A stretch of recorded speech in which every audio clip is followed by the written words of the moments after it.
Hi, this is Tia of Self-Care Physio, and I want to share 4 things for you while you are still enjoying summer that will help prepare you for this upcoming fall and winter. And I heard a really great view from a traditional Chinese medicine perspective that everything that is going on during summer in your body will have a big impact as you go into fall and winter. So everything that you're doing right now during summertime is to help prepare you for fall and winter. So I want to be able to offer 4 different things that you can do for your body in order to help to ensure that your summer body is ready for fall and winter. So the first thing, for me, my big thing is ensuring good pelvic movement, mobility, as well as good resiliency in the pelvic floor muscles. So the first thing that I think can be really beneficial and helpful for you is working on pelvic movement. And as we go into the third one, where we talk about actually doing pelvic floor contractions and relaxations, doing pelvic movements and actually getting the bony structure to move will help to facilitate that muscle engagement. So we'll start off by placing both hands on your pelvis. So these are not your hips, this is your pelvic bones. So when you place your hands up top here, and then we're going to go through 4 different movements. So I'll show in this view and then also a side view as well too. And we want to start off with having our pelvis go into a posterior tilt and into an anterior tilt. And so as I move through this, I'm just going to continue to talk, but you will notice how there is minimal movement that's happening in my torso. I'm not doing these really big movements. I'm actually trying to isolate it right here at my pelvis.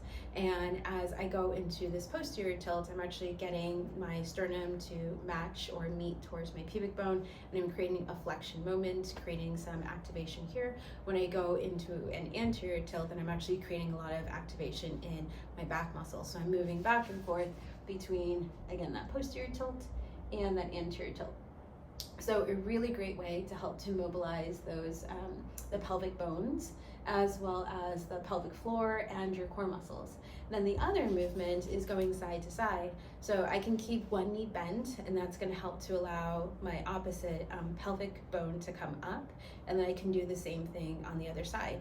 As I continue with that, then I'm also feeling a lot of engagement along my side pelvis, so my oblique muscles, but in addition to that, I can also feel my pelvic floor muscles on the opposite side engaging while the other side is lengthening as well. And then if you want, you can combine the movement and actually do a full circle.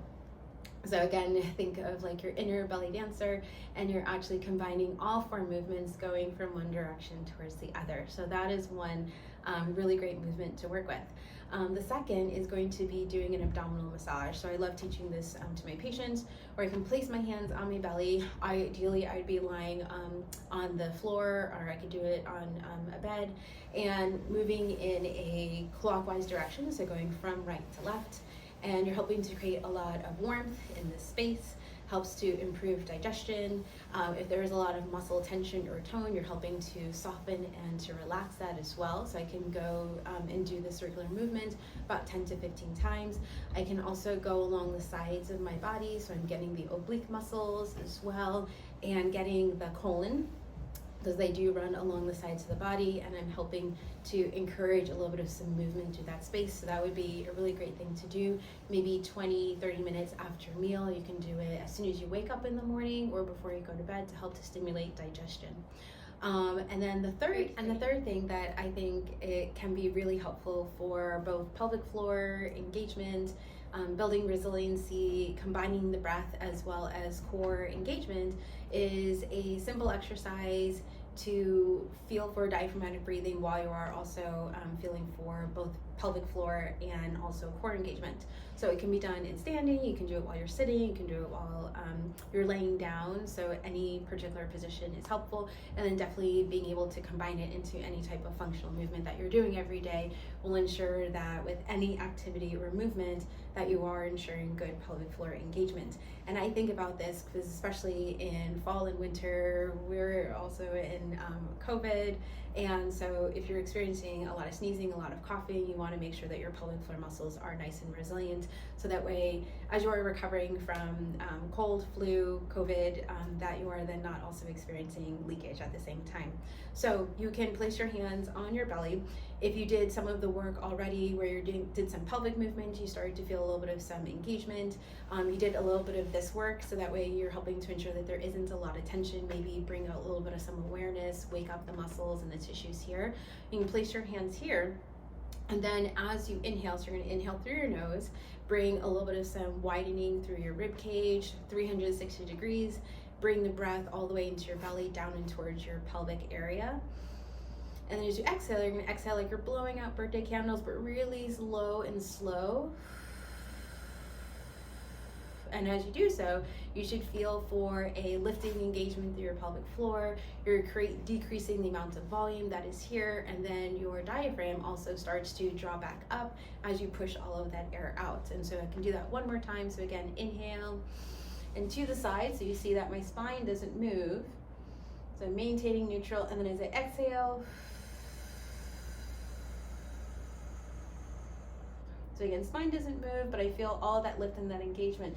And just practicing that exercise every now and again can be really, really helpful. So that way you ensure that when you are doing your Kegels or your pelvic floor contractions, especially with any type of exercise, or if you want to prepare your body so that way if cold flu does come on, you aren't having to suffer with leakage, and that you are combining the breath and you're also getting the core engaged.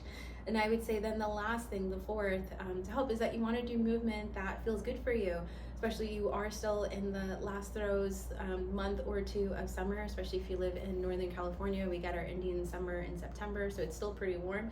So you might still be doing activities outside, so like roller skating or running, or just spending time, with friends and family. So whatever that is, you want to make sure that you are enjoying that movement, and that definitely will continue to benefit you as you go into fall and winter, where the weather is a little bit colder. You might not go out as much. So I'm hoping that those 4 tips can be really helpful for you to move a little bit better with the focus and awareness of your pelvis.